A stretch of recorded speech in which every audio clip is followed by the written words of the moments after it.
السلام عليكم ورحمة الله تعالى وبركاته. الفيديو ديال اليوم برعاية أخبار حصرية حول مقتل الشاب المغربي أنور العثماني الله يرحمه.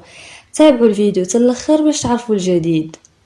العقل ما كيحكمش القلب، ولكن يقدر يكون شريك معه في الجريمة، والنفس البشرية عامرة بالاضطراب والتخيل، وبزاف الناس كيعيشوا في أوهام اللي إلا ما نقدهمش الله والعناية الإلهية من الأوهام ديالهم غيتوجهوا الجريمة والجنون. كيف ما كيقول المثل: الصداقة سفينة يحركها الوفاء ويغرقها الغدر والخيانة. قصة هامي بناني وأمين شاريز للأسف كتعاود، قضية اللي أثرت في المغاربة والرأي العام المغربي بصفة عامة. قصة اللي قلقات الكثير من الناس وخلات كل شي تعاطف مع الضحية. أنور العثماني هو واحد شاب الأصل ديالو مدينة العرائش، وساكن في مدينة طنجة، نظرا أنه كيتابع الدراسة ديالو في المدرسة الوطنية للتجارة والتسيير. العمر ديالو 19 عام. تعرف مؤخرا في منصة تيك توك وتطبيق الانستغرام، كان كيدير فيديوهات ديال سبور موتيفيشن وكذلك النشاط ديالو مع الأصدقاء ديالو. كان عنده محتوى زوين ونقي، المقاطع الفيديو ديالو كانت ممتعة للمتابعين. نهار السبت قال الحسابات ديالو سوا في تيك توك ولا الانستغرام تسدو، وما عرفناش واش هو اللي دار هادشي بالإرادة ديالو ولا شي حد كان من مورا هادشي. الام ديالو كتعيط ليه ما كيجاوبش، خصوصا انها تشوشات من ناحيه لي كونط لي تسدو، وان انور الله يرحمه كان ناشط بزاف في السوشيال ميديا وكيتفاعل تماك بزاف. كذلك الاب والعائله ما كيجاوبهمش. اضطروا الوالدين ديالو يمشوا عنده للشقه فين كان كاري اشرف. مع غادي تحل الام ديالو الباب غيبان ليها الولد ديالها مدبوح من الوريد حتى الوريد، بالاضافه ديال الطعنات في الجزء العلوي ديالو، وطايح جثة هامدة فارقة الحياة. أبشع منظر يقدر يشوفه الواحد، وخاصة من طرف الأم ديالو اللي ما عمرها تخيلت تشوف ولدها والكبدة ديالها في ديك الحالة. ملاك اللي غادر الحياة بطريقة وحشية وبشعة.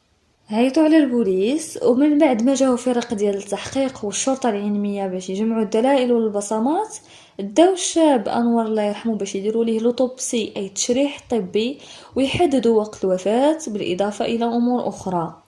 كشفت بعض المصادر ان الاجهزة الامنية حقات مع 6 ديال الاصدقاء ديال الضحية قبل الافراج عنهم، مع الامكانية ديال الاستدعاء ديالهم باش يعمقوا البحث اكثر.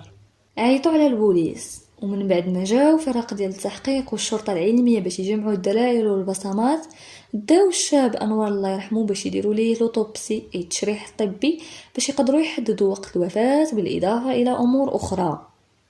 كشفت بعض المصادر ان الاجهزه الامنيه حققت مع 6 ديال الاصدقاء ديال الضحيه قبل الافراج عنهم، مع الامكانيه للاستدعاء ديالهم مره اخرى باش يعمقوا البحث اكثر واكثر.